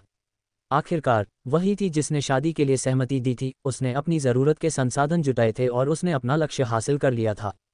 अब उसे केवल अपने परिवार को 10 सूर्यों की घटना की सूचना देनी थी, और यह बहुत संभावना थी कि परिवार उसे शादी के लिए भेजने की अपनी योजना रद्द कर देगा। इसके अलावा वे भविष्य में उसे अधिक संसाधनों के साथ अनुग्रहित करेंगे, और यही वह था जो शेन किंगक्सू अपने लिए सुरक्षित करना चाहती थी। इतने सालों की मेहनत आखिरकार रंग ला रही है। शेन किंगक्सू चुपचाप बैठी, शून्य की ओर देखती हुई 10 सूर्यों की अद्भुत घटना को देख रही थी।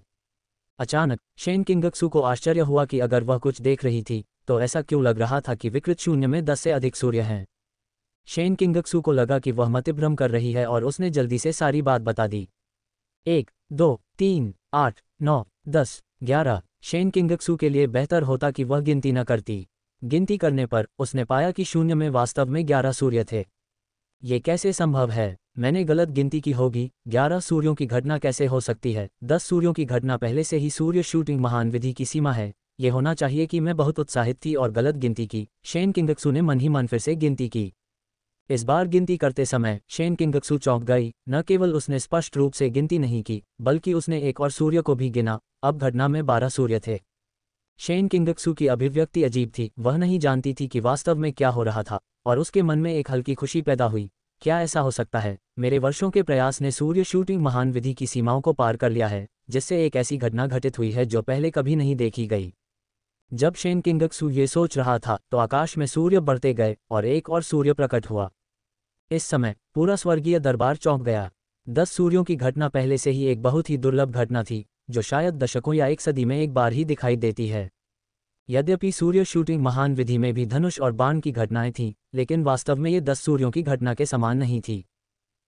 सूर्य अंकुरन महाविधि का अभ्यास करने वाले दिव्य प्राणी आमतौर पर सूर्य या धनुष बाण की कल्पना करना चुनते हैं, लेकिन दोनों की एक साथ कल्पना करना दुर्लभ है। इस प्रकार धनुष और बाण की घटना और 10 सूर्य की घटना को 2 अलग अलग स्कूल माना जा सकता है।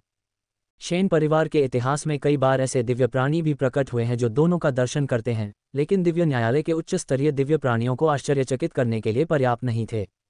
लेकिन जब 11 सूर्य प्रकट हुए तो सभी लोग आश्चर्यचकित रह गए। जब से सूर्य शूटिंग महान विधि और शेन परिवार अस्तित्व में आए, तब से 11 सूर्यों की घटना की कभी सूचना नहीं मिली थी। शेन परिवार के लोग अधिक से अधिक केवल 10 सूर्यों की घटना को ट्रिगर कर सकते थे, यहाँ तक कि शेन परिवार के पूर्वज भी इसका अपवाद नहीं थे। बेशक शेन परिवार के पूर्वज ने न केवल 10 सूर्यों की घटना को शुरू किया, बल्कि ही भगवान द्वारा सूर्य पर निशाना साधने की दिव्य घटना को भी शुरू किया। 11 सूर्यों का दिखना कुछ अजीब था। जांच करें, हमें पता लगाना होगा कि इस घटना को किसने शुरू किया। जब शून्य में एक साथ 12 सूर्य प्रकट हुए तो सभी प्रमुख परिवारों ने एक नश्वर आदेश जारी किया, जो उस व्यक्ति को खोजने के लिए दृढ़ संकल्प था जिसने इस घटना को शुरू किया था। शेन परिवार स्वयं और भी अधिक चिंतित था। ऐसी अभूतपूर्व घटना से संकेत मिलता था कि जिस व्यक्ति ने इसे शुरू किया वह असाधारण ही होगा। शेन परिवार ने अपने बीच ऐसी प्रतिभा को नज़रअंदाज कर दिया था, और अब वे किसी भी अन्य परिवार की तुलना में अधिक चिंतित थे। वे तुरंत इस व्यक्ति को ढूंढना चाहते थे ताकि उन्हें सर्वोत्तम संसाधन और सुरक्षा प्रदान की जा सके और अन्य परिवारों से किसी भी खतरे को रोका जा सके जो असामयिक मृत्यु का कारण बन सकता था। 12 सूर्यों की घटना, एक अभूतपूर्व घटना, वास्तव में बहुत चौंकाने वाली थी। काले कपड़े वाला आदमी और हरे कपड़े वाला आदमी, जो पहले बोल रहे थे और हंस रहे थे, अब दोनों इस घटना को हैरानी भरे चेहरे से देख रहे थे। उनमें किसी भी तरह की मजाकिया मानसिकता नहीं थी। ये घटना वास्तव में क्या है? अब ये 13 सूर्य है। जब 13 सूर्य उभरे तो हरे रंग के कपड़े पहने आदमी को लगा कि उसकी आंखें बाहर निकल आएंगी। काले कपड़े पहने आदमी के चेहरे पर भी हैरानी भरी अभिव्यक्ति थी। मैंने कभी नहीं सुना कि सूर्य शूटिंग महान विधि से ऐसी घटना हो सकती है। क्या 10 सूर्य ही सीमा नहीं है? क्या ऐसा हो सकता है कि यह सूर्य प्रहार महान विधि के अभ्यास से प्रेरित घटना न हो, बल्कि एक और दिव्य कौशल हो? हरे रंग के कपड़े पहने आदमी ने सुझाव दिया। वास्तव में कई दिव्य कौशल हैं जो सूर्य घटना को सक्रिय कर सकते हैं, लेकिन मैंने केवल सूर्य शूटिंग महान विधि के बारे में सुना है जो एक साथ कई सूर्यों के अस्तित्व के साथ घटना को सक्रिय करने में सक्षम है, काले कपड़े पहने आदमी ने समझाया। हरे कपड़े पहने व्यक्ति ने इस पर विचार किया, और वह सूर्य प्रहार महान विधि के अलावा किसी अन्य दिव्य कौशल के बारे में नहीं सोच सका जो इस तरह की घटना को ट्रिगर कर सकता था। एक और घटना होने वाली है। अगर यह वास्तव में सूर्य प्रहार महान विधि द्वारा प्रेरित घटना है, तो सूर्य प्रहार महान विधि का अभ्यास करने वाले इस व्यक्ति की ऐसी घटना को प्रेरित करने की क्षमता कितनी भयावह होगी। आकाश में 15 सूर्यों की एक साथ उपस्थिति दिखाई दी तो इस अद्भुत दृश्य को देखने में सक्षम लगभग सभी दिव्य प्राणी वहीं रुक गए और इस अकल्पनीय दृश्य को देखकर आश्चर्यचकित हो गए। यहाँ तक कि प्रमुख परिवारों के कुल नेताओं ने भी इस घटना पर बारीकी से ध्यान देना शुरू कर दिया। दिव्य दरबार में घटनाएं असामान्य नहीं थीं, लेकिन यह विशेष घटना ऐसी थी जिसका पहले कभी किसी ने सामना नहीं किया था। इस समय शेन किंगक्सू को एहसास हुआ कि बाद में दिखाई देने वाली सूर्य घटना उसके कारण नहीं थी, क्योंकि वह उन सूर्यों से जुड़ने में असमर्थ थी, नहीं उनके साथ प्रतिध्वनित हो सकती थी और उनकी शक्ति को अवशोषित नहीं कर सकती थी। शेन किंगक्सू को संदेह होने लगा और एक पल के लिए विचार करने के बाद उसे एकमात्र संभावना का पता चला। चूंकि उसने केवल 10 दिवसीय घटना को ही प्रारंभ किया था तथा बाद की घटना के साथ प्रतिध्वनित नहीं हो सकी, इसलिए यह अवश्य हुआ होगा कि सूर्य शूटिंग महान विधि के किसी अन्य अभ्यासी ने भी इस समय एक घटना को प्रारंभ किया था, जिसके कारण इस घटना में एक साथ 15 सूर्यों के प्रकट होने का यह अभूतपूर्व दृश्य उत्पन्न हुआ। परिवार में और कौन इस समय एक घटना को ट्रिगर कर सकता था? चूंकि यह एक समान समय सीमा में हुआ था, इसलिए यह भाग्य का काम होना चाहिए। मैंने 10 दिवसीय घटना को ट्रिगर किया है। आप कितने सूरज पैदा कर सकते हैं? कारण और प्रभाव को समझने के बाद शेन किंगक्सू अचानक प्रतिस्पर्धी हो गया। हालांकि इस समय शेन किंगक्सू अभी भी बहुत शांत थी, क्योंकि उसकी 10 दिवसीय घटना अपने चरम पर पहुंच गई थी। भले ही दूसरी पार्टी शक्तिशाली थी, लेकिन वे अधिक से अधिक केवल 10 दिवसीय घटना का मुकाबला कर सकते थे, इसलिए उसने पहले ही एक अजेय स्थान हासिल कर लिया था।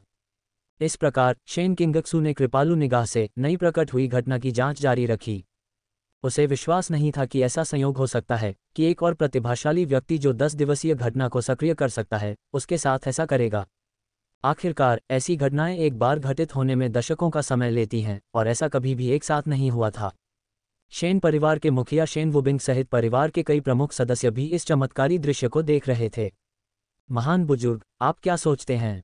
शेन वुबिंग ने अपनी नज़र महान बुजुर्ग शेन यूतू की ओर घुमाई, जिनके बाल और दाढ़ी सफ़ेद थे जैसे कि वह कोई बूढ़ा अमर हो। महान बुजुर्ग शेन यूतू ने मुस्कुराते हुए कहा, परिवार प्रमुख, चिंता करने की कोई आवश्यकता नहीं है। इस तरह की घटना का कारण यह नहीं है कि कुछ असाधारण प्रतिभाशाली राक्षस प्रकट हुए हैं, बल्कि यह है कि दो लोग जो सूर्य शूटिंग महान विधि का अभ्यास करते हैं, उन्होंने एक साथ इस घटना को ट्रिगर किया है। ये सुनकर शेन परिवार को अचानक एहसास हुआ और शेन बुमिंग ने हंसते हुए कहा, मुझे लगा कि कुछ अजीब हुआ है, लेकिन यह एक संयोग निकला। किसने सोचा होगा कि ऐसा हो सकता है?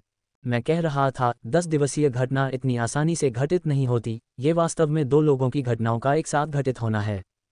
15 दिन साथ में, ये संभवतः 7 दिवसीय परिघटना और 8 दिवसीय परिघटना संयुक्त है, जो पहले से ही काफ़ी प्रभावशाली है। हमारे कबीले के पास अब 2 और भविष्य के स्तंभ हैं। बिल्कुल भी बुरा नहीं है, हालांकि शीर्ष स्तर की प्रतिभा नहीं है, लेकिन फिर भी अत्यंत उल्लेखनीय है। जब सभी लोग बात कर रहे थे तो उन्होंने अचानक आकाश में एक और सूरज उगते देखा। अब 16 दिन हो गए। 2-8 दिन की घटना। शेन बुमिंग थोड़ा हैरान हुआ। शेन परिवार के अन्य वरिष्ठ सदस्य भी आश्चर्यचकित थे। दोहरी परिघटना का 16 दिनों में हो जाना पहले से ही काफ़ी आश्चर्यजनक था। फिर भी जो बात उन्हें और भी अधिक आश्चर्यचकित कर गई, वह ये थी कि 16 दिन की अवधि सीमा से बहुत दूर थी, क्योंकि कुछ ही समय बाद 17वां सूर्य भी उदय हो गया। शेन परिवार को बहुत आश्चर्य हुआ। ये 9 दिवसीय घटना और 8 दिवसीय घटना का प्रभाव था। अन्य प्रमुख जनजातियों के नेताओं ने भी घटना के ओवरलैपिंग की संभावना के बारे में सोचा, लेकिन इस स्थिति को देखते हुए वे सभी बहुत आश्चर्यचकित थे। 17 दिनों तक एक साथ काम करने के बाद शेन परिवार ने कम से कम एक 9 दिवसीय और एक 8 दिवसीय फिनोमेनन कलाकार का निर्माण किया, जो संभवतः 10 दिवसीय फिनोमेनन के लिए भी सक्षम था। क्या यह अभी भी चल रहा है? डैंग परिवार के दूसरे बुजुर्ग बाहरी सोफे पर बैठे, शराब पीते हुए खुशी से आसमान को देख रहे थे। डैंग कुंग, शेन परिवार से 2 अविश्वसनीय प्रतिभाएं उभरी हैं और अब दबाव आपके डैंग परिवार पर वापस आ गया है, पास में खड़ी एक खूबसूरत महिला ने मुस्कुराते हुए कहा। कौतुक, हर जगह विलक्षण प्रतिभाएं होती हैं, पहले देखते हैं कि वे जीवित बच पाती हैं या नहीं, डैंग कुंग ने उदासीनता से कहा और अपने लिए और शराब डालना जारी रखा। आकाश ने अपनी अद्भुत कला का प्रदर्शन जारी रखा, और जब 20वां सूर्य प्रकट हुआ तो शेन परिवार के महान बुजुर्ग भी बेचैन हो गए। ये 10 दिवसीय और 9 दिवसीय दोनों ही प्रकार की प्रतिभाएं थीं, और 2 ऐसी प्रतिभाओं के शामिल होने से शेन परिवार का भविष्य उज्ज्वल होना निश्चित था। हालांकि वे अभी भी यह नहीं पहचान पाए थे कि शेन परिवार में से किसने इस घटना को अंजाम दिया था। शेन परिवार के पास कई ग्रह और उनके अधीन असंख्य लोग थे, जब तक कि वे स्वयं रिपोर्ट न करें, कम समय में किसी व्यक्ति की पहचान करना कठिन था। उन्होंने कभी यह नहीं सोचा कि इस घटना को अंजाम देने वाले लोग द स्टार पर थे। चूंकि वे डे स्टार की सीधी रेखा को अच्छी तरह से जानते थे, इसलिए वे सभी की क्षमताओं के बारे में स्पष्ट थे। उल्लेखनीय युवा पीढ़ी में ऐसा कोई नहीं था जो इस बिंदु पर आगे बढ़ चुका था। इस प्रकार अपनी खोज में उन्होंने अपनी मुख्य ऊर्जा बाहर के अन्य शेन परिवार के सदस्यों पर केंद्रित कर दी। क्या ये दोहरे 10 दिन हो सकते हैं? शेन लोग कुछ हद तक घबराहट में बाहरी अंतरिक्ष को देख रहे थे। अगर ये दोहरे 10 दिन निकले तो इसका मतलब होगा कि 10 दिवसीय घटना की दो प्रतिभाएं, जो शेन परिवार के लिए समृद्धि का संकेत है। दो 10 दिवसीय विलक्षण प्रतिभाओं का एक साथ उदय होना, संयोगवश एक दूसरे से ओवरलैप होना तथा एक ही समय में घटना को सक्रिय करना एक अभूतपूर्व चमत्कार था। जब 20वां सूर्य आकाश में दिखाई दिया तो शेन लोगों को अंततः आराम मिला और महान बुजुर्ग शेन युतु की आंखों में उत्साह चमक उठा। दोहरे 10 दिन एक साथ, स्वर्ग हमारे शेन परिवार को समृद्ध करना चाहता है, महान बुजुर्ग ने उत्साह से कहा। वे अभी भी नहीं जानते थे कि दोहरे 10 दिनों की घटना को ट्रिगर करने वाले मुख्य पात्रों में से एक उनके अपने शेन परिवार से नहीं था और दूसरा शेन परिवार से निष्कासित होने वाला था। 20वें सूर्य को प्रकट होते देखकर शेन किंगक्सू अपने सिर को हिलाने से खुद को रोक नहीं सकी। उसने इस स्तर तक पहुंचने के लिए कड़ी मेहनत की थी जिससे 10 दिवसीय घटना घटी, लेकिन उसे पता चला कि किसी और ने भी ऐसा ही किया था। इससे उसकी मौजूदगी का एहसास कुछ हद तक कम हो गया, लेकिन वह अभी भी एक बहुत ही महत्वपूर्ण सौदेबाजी चिप थी। एक बार जब घटना समाप्त हो गई तो उसने कबीले के नेता शेन वुबिंग से बात करने की योजना बनाई ताकि वह स्थिति को समझा सके और एक तयशुदा विवाह से राहत पा सके। अपनी स्वयं की घटना के समाप्त होने की प्रतीक्षा करते हुए शेन किंगक्सू ने आकाश की ओर देखा। उसकी आंखें धीरे धीरे बड़ी हो रही थीं, अविश्वास से भर गईं। आकाश में स्काई वॉल्ट के ऊपर धीरे धीरे एक चमकता हुआ धनुष दिखाई दिया। जब लांगबो घटना प्रकट हुई तो शेन परिवार के मुखिया शेन वुबिंग भी शांत नहीं रह सके।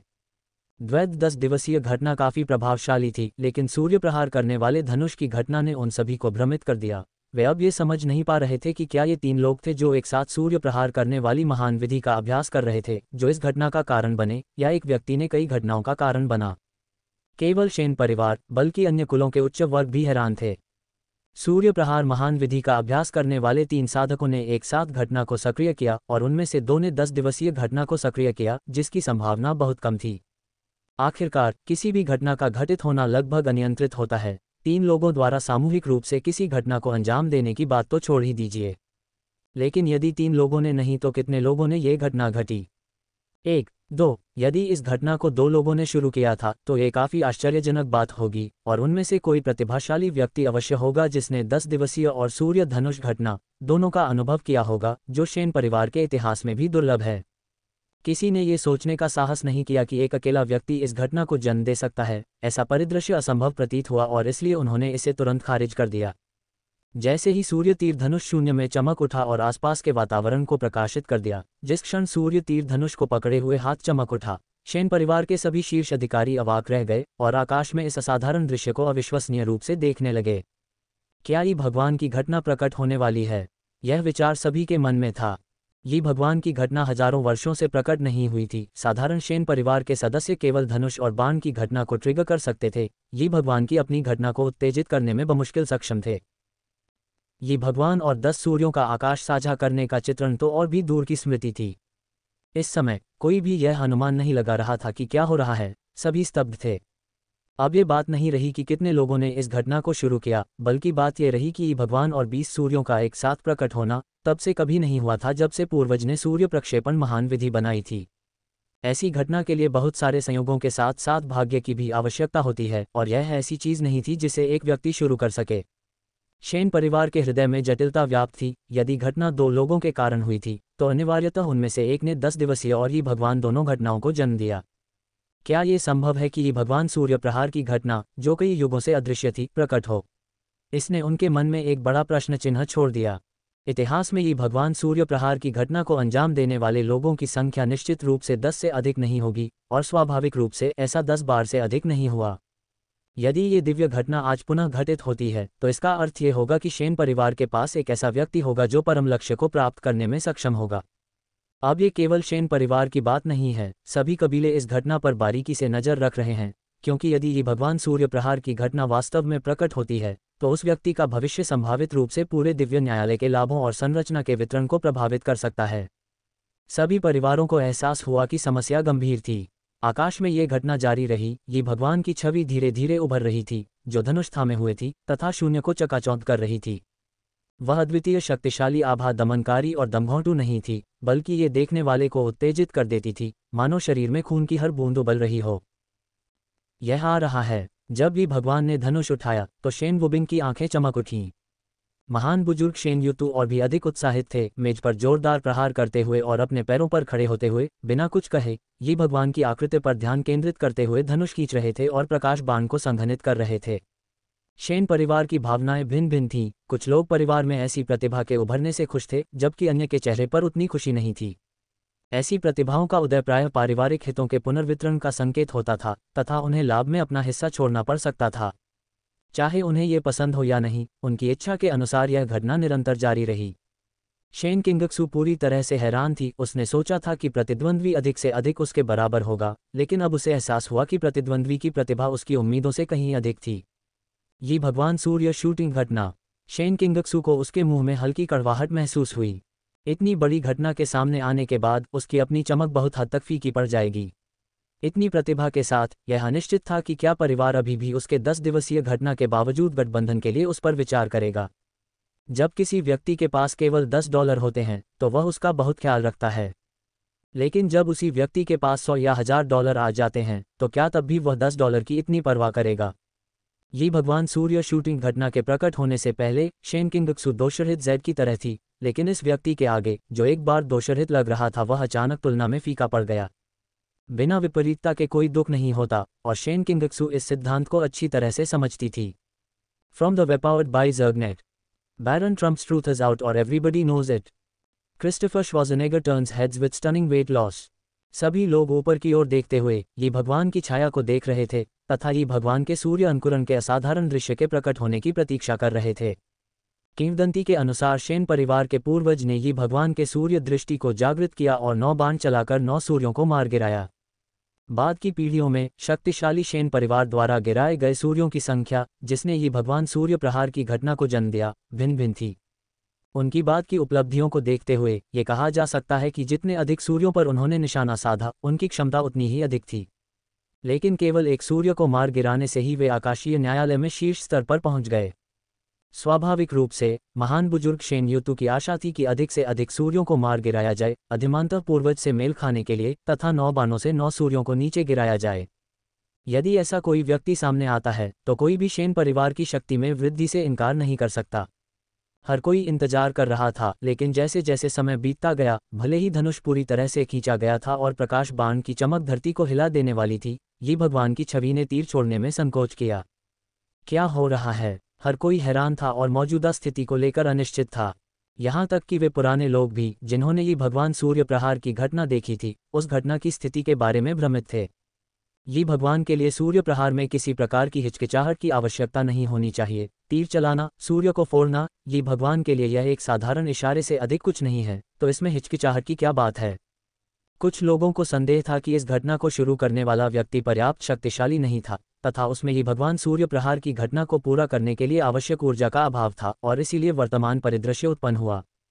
इसका मतलब ये होगा कि ये भगवान सूर्य शूटिंग घटना को सक्रिय करने के बावजूद इस व्यक्ति की क्षमता ऐसी उपलब्धि करने में सक्षम लोगों में सबसे कमजोर हो सकती है।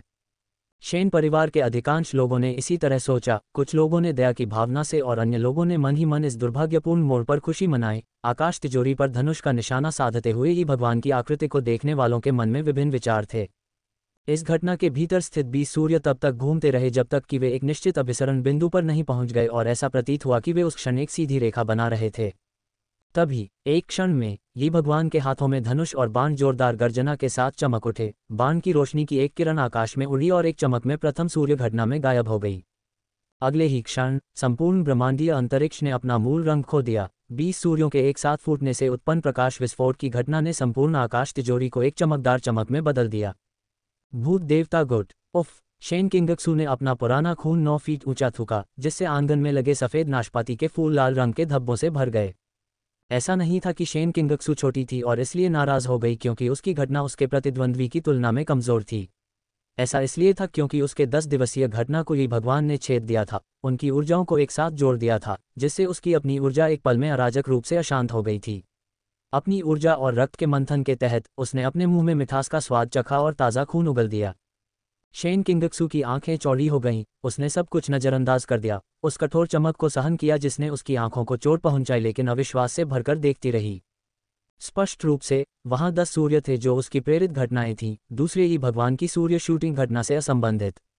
यदि वे दो अलग अलग घटनाएं थीं, तो ही भगवान ने अपने 10 सूर्यों को क्यों मार गिराया? शेन किंगक्सू ने ऐसी बात कभी नहीं सुनी थी, नहीं उसने कभी सोचा था कि ऐसा हो सकता है। किसी घटना का, संक्षेप में, कोई भौतिक रूप नहीं होता। ये कहा जा सकता है कि यह वास्तव में मौजूद नहीं है, बल्कि यह केवल एक भ्रम है। दो घटनाओं का आपस में जुड़ना संभव नहीं होना चाहिए। यह ऐसा था जैसे दो टीवी स्टेशन एक साथ अलग अलग फिल्में प्रसारित कर रहे हों, और संयोग से एक शॉपिंग मॉल में दो टीवी पर ये दो अलग अलग युद्ध फिल्में दिखाई जा रही हों। फिर एक फिल्म की गोली से दूसरी फिल्म में कोई व्यक्ति मर जाता है, ये बेतुका होगा। अब बिल्कुल यही स्थिति थी। यहाँ तक कि शेन किंगक्सू, जो इस मामले में शामिल थी, को भी यकीन नहीं हो रहा था कि ऐसा हो सकता है। किसी और की तो बात ही छोड़िए। प्रमुख कुलों के सभा कक्षों में मृत्यु जैसा सन्नाटा था। इस एक तीर के बाद सभी पिछली अटकलें मजाक में बदल गईं। कोई भी घटना एक साथ 3 लोगों या 2 लोगों के कारण नहीं हुई, केवल एक व्यक्ति ही इन सभी घटनाओं का कारण बना। इससे कई लोगों में भय की भावना पैदा हो गई। हालांकि इस पर विश्वास करना कठिन था, लेकिन ऐसा लग रहा था कि यह सच है। यदि घटनाएं आपस में जुड़ नहीं पाती, तो 20 सूर्यों को विस्फोटित करने वाले एक ही तीर के एक ही व्यक्ति से आने की पुष्टि निश्चित रूप से की जा सकती है। एक व्यक्ति द्वारा ही भगवान के बाण से 20 सूर्यों के फटने की घटना को अंजाम देना न केवल अन्य परिवारों के लिए, बल्कि स्वयं शेन परिवार के लिए भी अविश्वसनीय था। शेन परिवार के पूर्वज ने केवल 10 दिन की घटना को अंजाम दिया था, और ही भगवान ने एक समय में केवल 9 को ही मार गिराया था।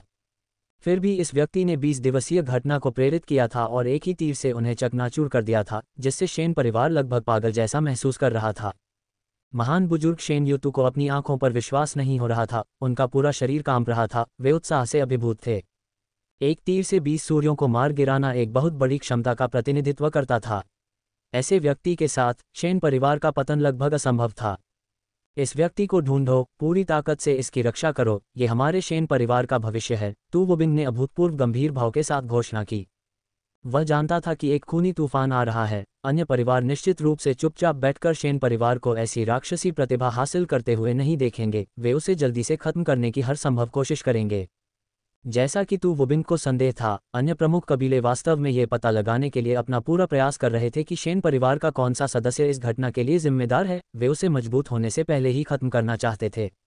यदि शेन परिवार हावी हो गया, तो इससे सेलेस्टियल कोर्ट के संसाधन वितरण में गंभीर असंतुलन पैदा हो जाएगा, जिससे सभी परिवार बचना चाहते थे।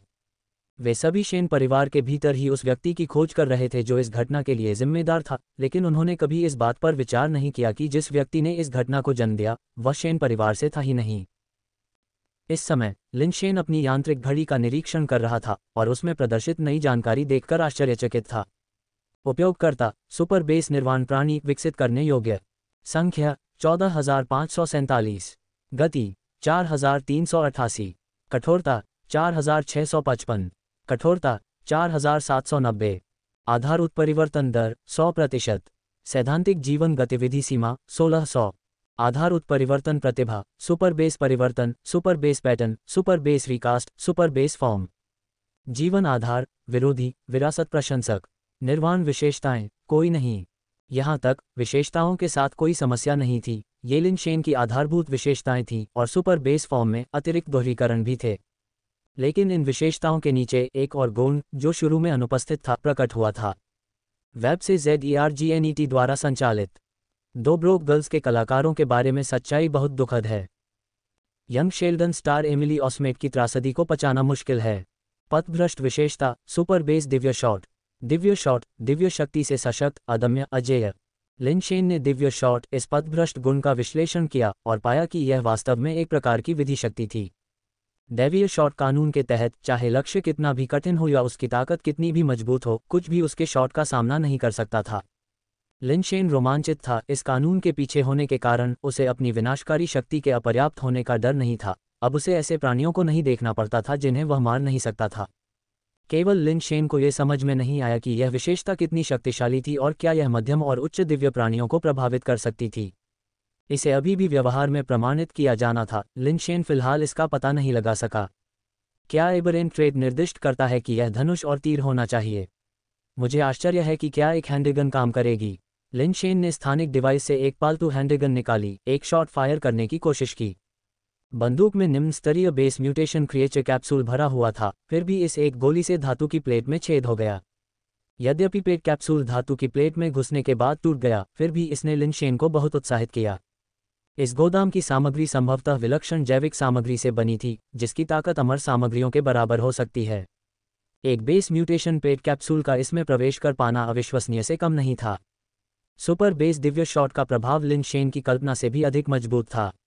कुछ समय तक प्रयोग करने के बाद लिन शेन ने पाया कि यह विशेषता केवल धनुष, क्रॉसबो और बंदूकों के साथ काम करती है। जब वह चाकू या पंखे का उपयोग करता है तो सुपर बेस दिव्य शॉट का कोई प्रभाव नहीं पड़ता। विचलित लक्षण और अमर कानून काफी भिन्न हैं। उपयोग में लचीलापन और विस्तारशीलता की कमी है। लिन शेन ने थोड़ा सा भौहें सिकोड़ी।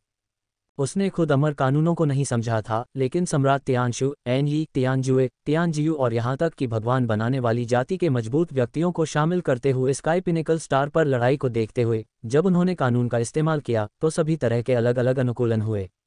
एक एकल कानून विभिन्न स्थितियों को संभाल सकता है, ये कहना अतिशयोक्ति नहीं होगी कि वे 1000 तरीके से बदल सकते हैं। हालांकि एबरेंट ट्रेड काफी कठोर था और इसमें स्वाभाविक रूप से विस्तार की कमी थी। मुझे ऐसा क्यों लगता है कि दिव्य प्राणी अपने उच्च स्तर के बावजूद किसी भी पहलू में प्राचीन क्षेत्र के लोगों से बेहतर नहीं है। लिन शेन ने अपने मन में सोचा।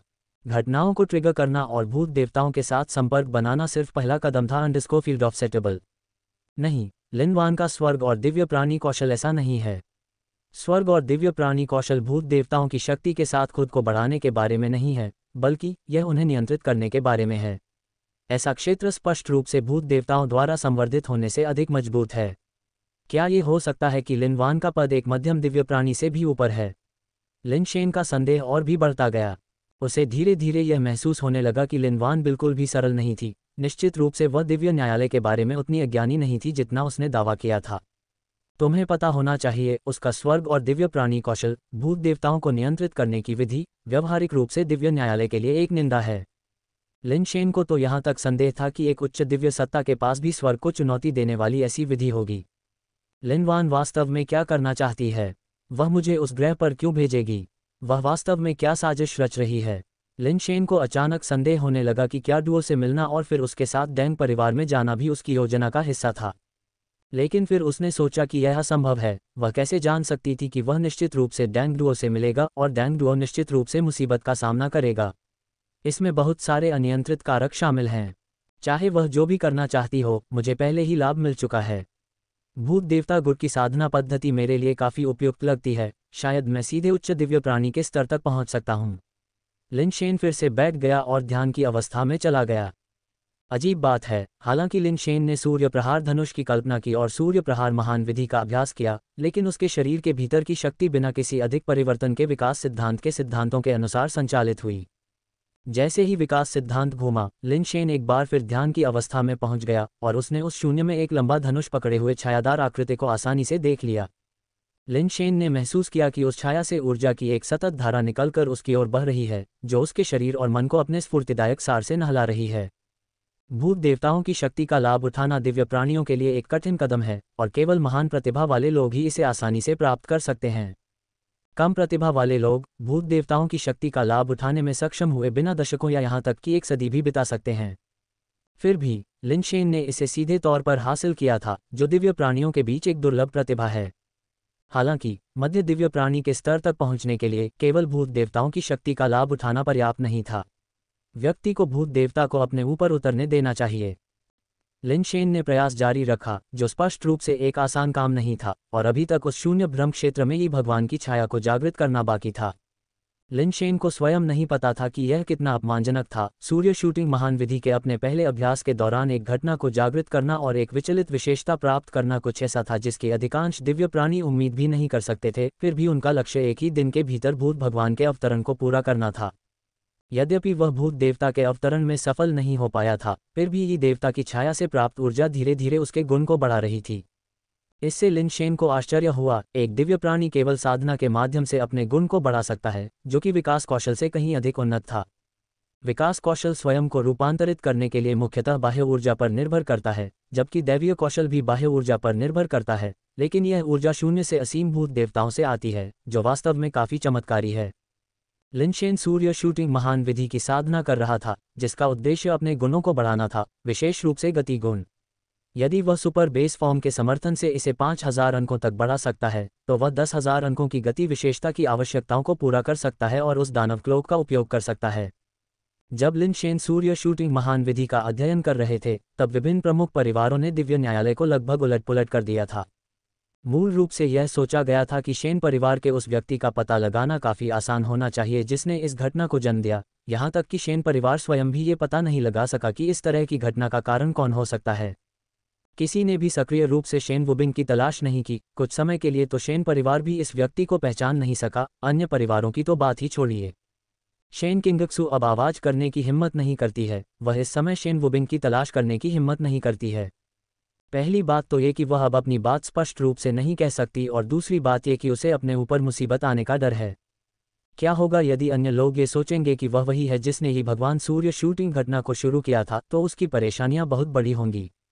यदि यह सिर्फ एक पारस्परिक खाली आकाश घटना होती तो वह अपने परिवार के संसाधन आवंटन और प्रशिक्षण का आनंद ले सकती थी, अन्य प्रमुख कबीले विशेष रूप से उसे निशाना नहीं बनाते। लेकिन अब यह घटना बहुत भयावह है। अगर यह वास्तव में उससे जुड़ जाती है तो उसका परिवार उसके प्रशिक्षण का पूरा समर्थन कर सकता है, लेकिन उसे स्वयं बहुत बड़ा जोखिम उठाना पड़ेगा, जहां एक छोटी सी चूक उसकी जान ले सकती है। बेशक मुख्य कारण यह है कि शेन किंगक्सू जानती है कि वह व्यक्ति नहीं है जिसने इस घटना को शुरू किया। वह मन ही मन अपने मन में ये भी सोचती है कि आखिर किसने ही भगवान सूर्य पर गोली चलाने की घटना को शुरू किया और उसके 10 दिन भी नीचे गिरा दिए। वह आपसी खाली आकाश घटना को ट्रिगर करने का दावा करने की हिम्मत नहीं करती है। दोनों परिवारों के बीच विवाह गठबंधन केवल जारी रह सकता है और वह असहाय है। क्या ये भाग्य है? शेन किंगक्सू ने गहरी सांस ली। उसने अपनी पिछली योजनाओं को त्यागने और विवादास्पद शेन परिवार को छोड़ने का फैसला किया। कहा जाता है कि देंग परिवार का छठा पुत्र देंग अडुओ काफी सभ्य था। वह देंग परिवार के उन कुछ लोगों में से एक था जो सूर्य पीछा महान विधि का अभ्यास करने में सक्षम था। वह काफी शांत स्वभाव के, कुछ हद तक डरपोक स्वभाव के तथा डैंग परिवार में अपने भाइयों के बीच बहुत अधिक विशिष्ट नहीं दिखते तथा शायद ही कभी सार्वजनिक रूप से सामने आते हैं। शेन किंगक्सू ने उसे केवल एक बार अपनी अंतिम मुलाकात में देखा था और उसका प्रभाव अभी भी ठीक था। शेन परिवार की सूर्य प्रहार महान विधि के विपरीत, सूर्य प्रहार महान विधि की सीमा बहुत अधिक है। सूर्य प्रहार महान विधि के विपरीत, जिसे शेन परिवार के वंश का कोई भी व्यक्ति, यहाँ तक कि एक अशुद्ध व्यक्ति भी, आसानी से सीखना शुरू कर सकता है। यहाँ तक कि शुद्ध डैंग परिवार की वंशावली वाले लोग भी सूर्य पीछा महान विधि को सीखने में सक्षम नहीं हो सकते हैं, और उससे भी कम लोग इसे विकसित करने में सफल होते हैं। यद्यपि यह डैंग परिवार का एक प्रिय दिव्य कौशल है और सेलेस्टियल कोर्ट के 9 महान दिव्य कौशलों में से एक है, लेकिन डैंग परिवार के अधिकांश लोग सूर्य पीछा महान विधि का अभ्यास नहीं करते हैं। विवाह गठबंधन के लिए अडुओ का चुना जाना, उसके द्वारा सूर्य पीछा महान विधि का अभ्यास करना भी एक बहुत ही महत्वपूर्ण कारक है। इस समय डैंग अडुओ एक पत्थर के बिस्तर पर लेटा हुआ था। डैंग परिवार के कई बुजुर्ग सदस्य उसके शरीर की जांच कर रहे थे, कभी कभी उसे छू रहे थे। अडुओ के शरीर में कोई समस्या नहीं है, संभवतः वह बैंगनी गुलाबी निचली तितली के निचले क्यूई द्वारा दूषित हो गया है, जिससे उसका दिमाग भ्रमित हो गया है, जिसके कारण ये स्थिति उत्पन्न हुई। डैंग योंगक्सिन ने डैंग जियान से कहा, क्या उसका इलाज करने का कोई तरीका है? डैंग जियान ने शांति से पूछा। ये थोड़ा परेशानी भरा है। अगर यह सिर्फ नेदर क्यूई की टक्कर है तो समस्या का पता लगाना मुश्किल है। सौभाग्य से समस्या गंभीर नहीं है, उसने बस अपनी याददाश्त का कुछ हिस्सा खो दिया है, इससे ज्यादा असर नहीं पड़ता। डैंग योंगक्सिन ने सोचा और बोला। उसे यह कहते हुए सुनकर बाकी सभी ने राहत की सांस ली, बशर्ते कि इससे शेन परिवार के साथ विवाह संबंध प्रभावित न हो। डैंग परिवार और शेन परिवार के बीच विवाह गठबंधन स्वाभाविक रूप से डैंग परिवार के लिए कम लाभकारी है। अब जबकि शेन परिवार ने ऐसी घटना को अंजाम देने में सक्षम होने का प्रदर्शन किया है, तो उनका प्रभाव अनिवार्य रूप से पहले से अधिक होगा, इसलिए विवाह गठबंधन को खतरे में नहीं डाला जाना चाहिए। डैंग जियान अनिर्णित भाव से मेज की ओर चला गया और डैंग अडुओ के शरीर की जांच करने के लिए नीचे झुका।